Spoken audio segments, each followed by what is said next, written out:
Welcome back to the Fast Times News, everybody. This week has been, I don't know about you, but crazy for me. Absolutely crazy. So much going on in the world of politics. It really has. Hasn't it? Yeah. Like, wow, the news just never stops. But we've got to unpack one of the biggest shakeups in the incoming Trump administration. Definitely. The attorney general nominee. It's huge. Huge, right? Yeah. A bunch of you have been asking us to like really dig into Matt Gaetz withdrawing Right. and Bondi stepping in. Yeah. Very interesting. So let's just get right into it, right? Absolutely. What's so interesting to me, at least from the outside, is how fast it all happened. Gaetz was announced, he withdrew, and then they announced Bondi, all in like, what, a day? Yeah, I think it was less than 24 hours. It really, it points to a need for stability within the transition team. They want to project that image of, we're in control. Right, right. Things are moving smoothly, even if behind the scenes. Even if behind the scenes. It might be a little more chaotic. Right. So for anyone who hasn't been following every single, like, tweet and news alert, what exactly happened with Matt Gaetz? Well, so he was the initial pick, right? Trump announced him, and then immediately there was this controversy. Right, this federal investigation. Yeah, federal investigation into sex trafficking allegations. Now, he denies any involvement. Right. But, the details are pretty scarce at the moment. Right. We don't know a lot. Okay, so he releases a statement saying that that he didn't want to be a distraction. Right. Is he stepping down of his own accord to just be like, I don't want to distract from all this good that we're doing? That's the question, right? Was it him stepping down to protect the administration, or was it, a forced withdrawal? Was there some pressure? Yeah. A strategic move? We don't really know for sure yet. Okay. Well, let's move on to Pam Bondi. Okay.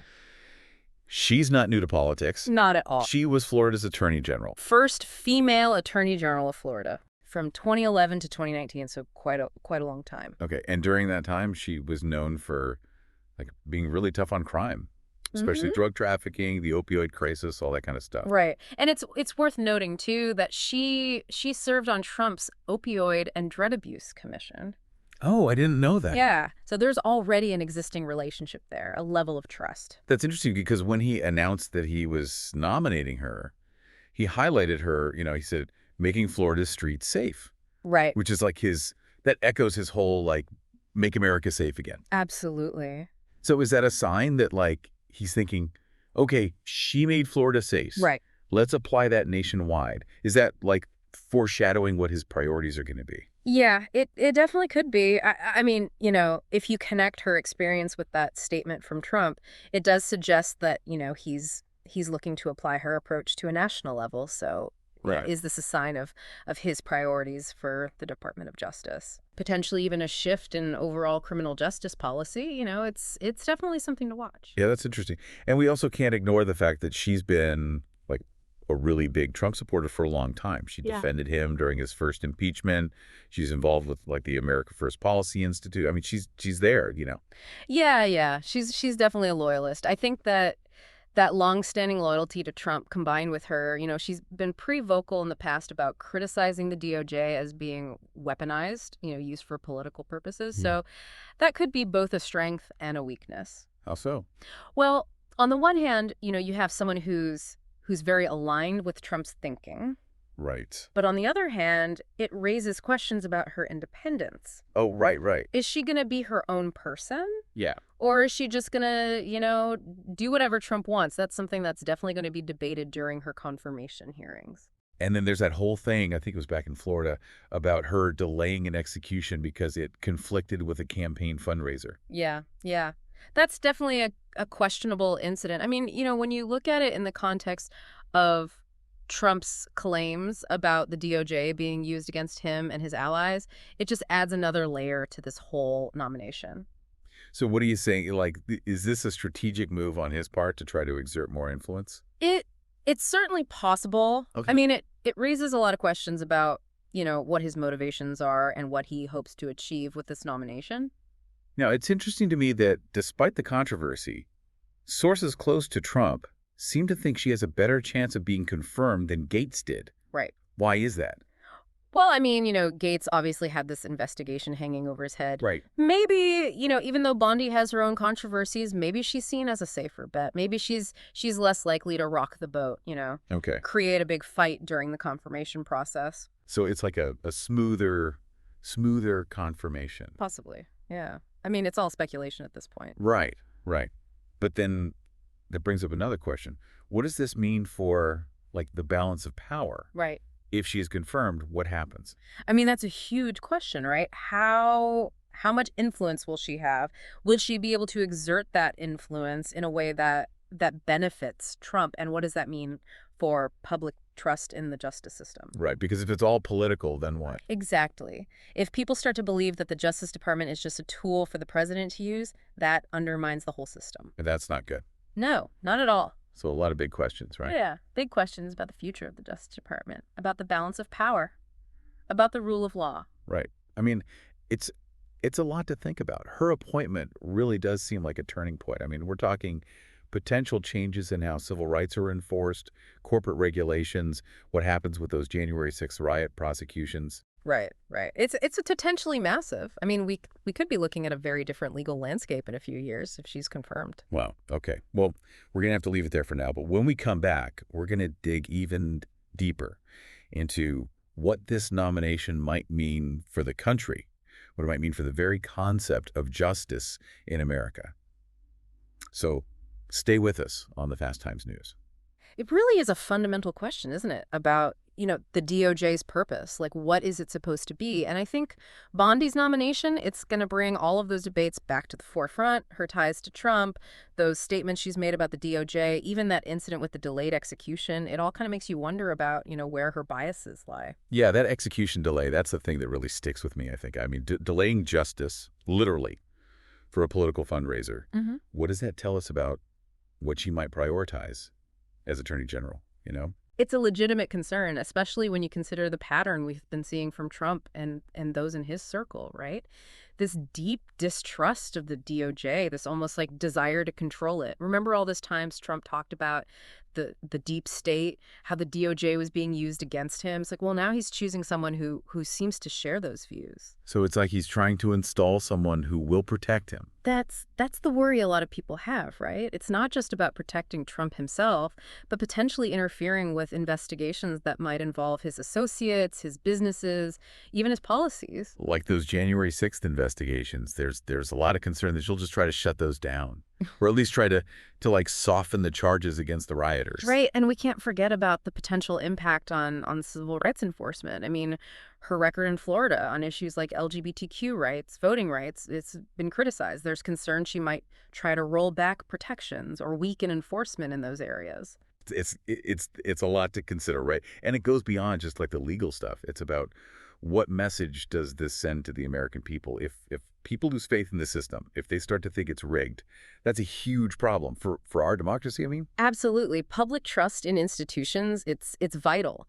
And when you have an attorney general who is seen as being, I don't know, indebted to the president, who seems to prioritize political loyalty over, the rule of law, that trust, it starts to disappear. It's a slippery slope. Is there anything that can be done, I mean, to protect the DOJ's independence? I mean, is that even possible with how political everything is right now? It's tough. It's definitely a challenge. But there are mechanisms in place, those checks and balances that are supposed to prevent the abuse of power. For instance, Congress, they have oversight authority over the Department of Justice. They can hold hearings, demand information, investigate. So it's up to them to keep her in check, to make sure she's not just doing whatever Trump wants. Yeah, exactly. And it's on the media, on watchdog groups, on everyday citizens to pay attention, to scrutinize her actions, to speak out if they see something that's not right. Because at the end of the day, it's the people's Justice Department, right? Not the president's.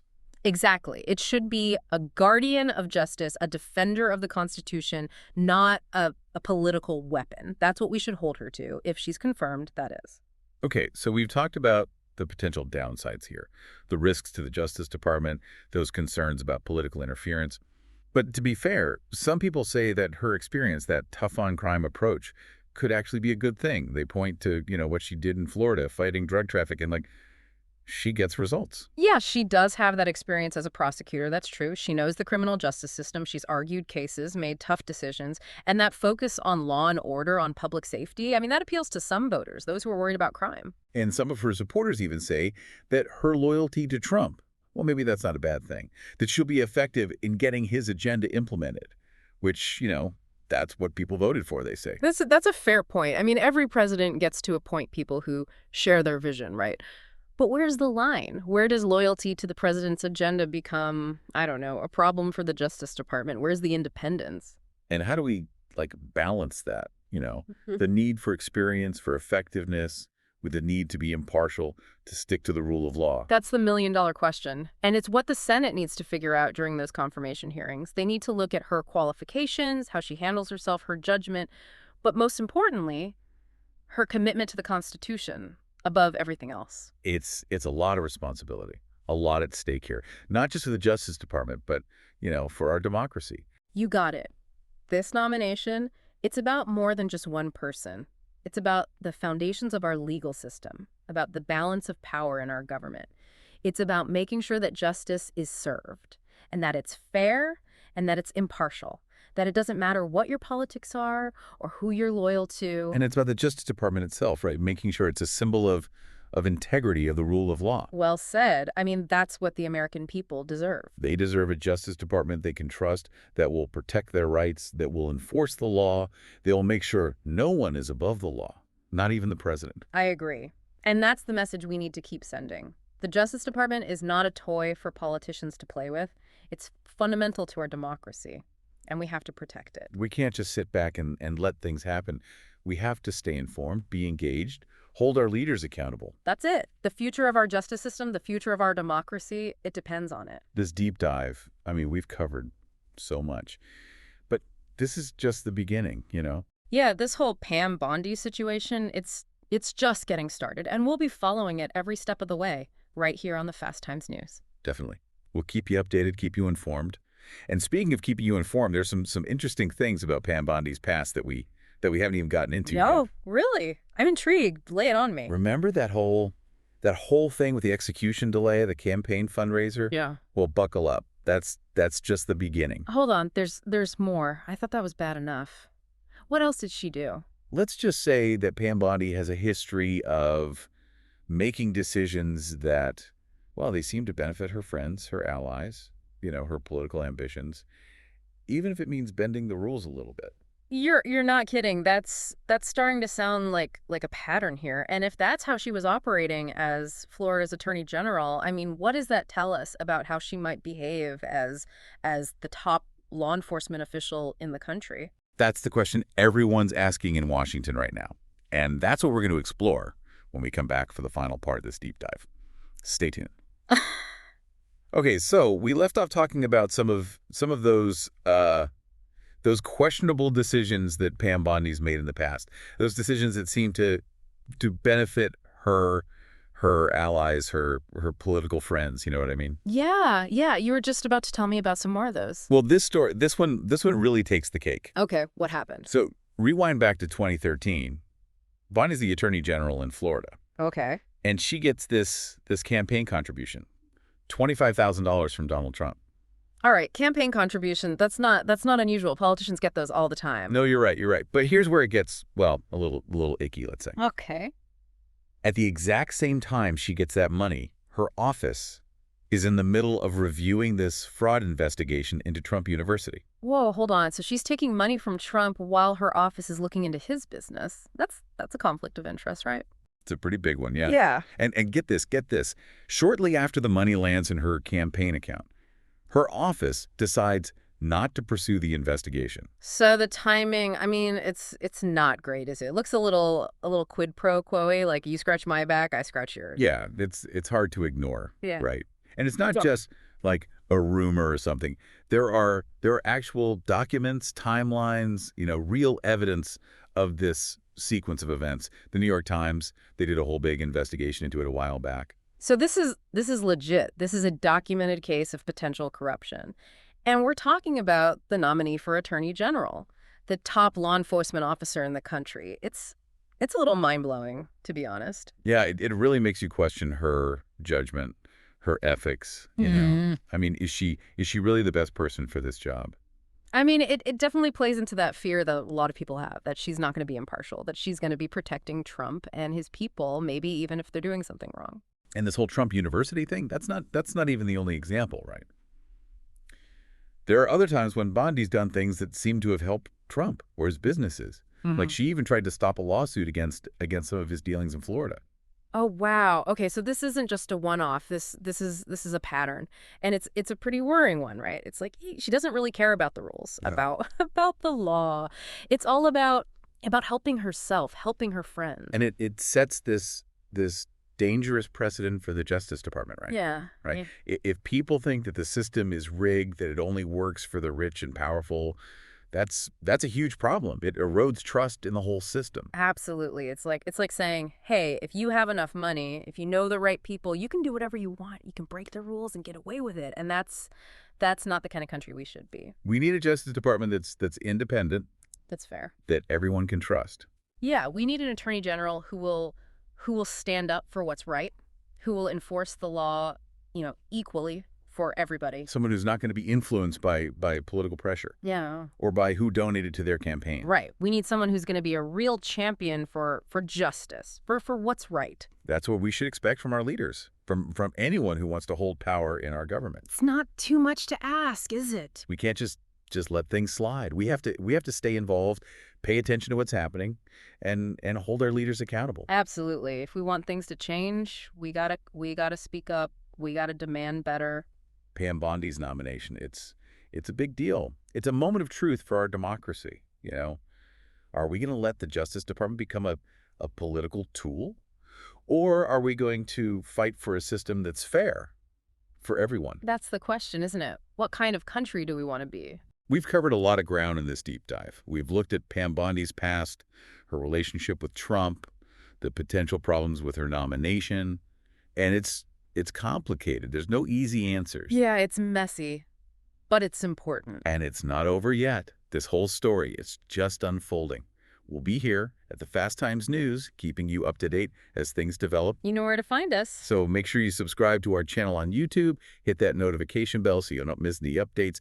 And hey, if you like this deep dive, give us a like. Share it with your friends. Let's keep this conversation going. We'll see you next time.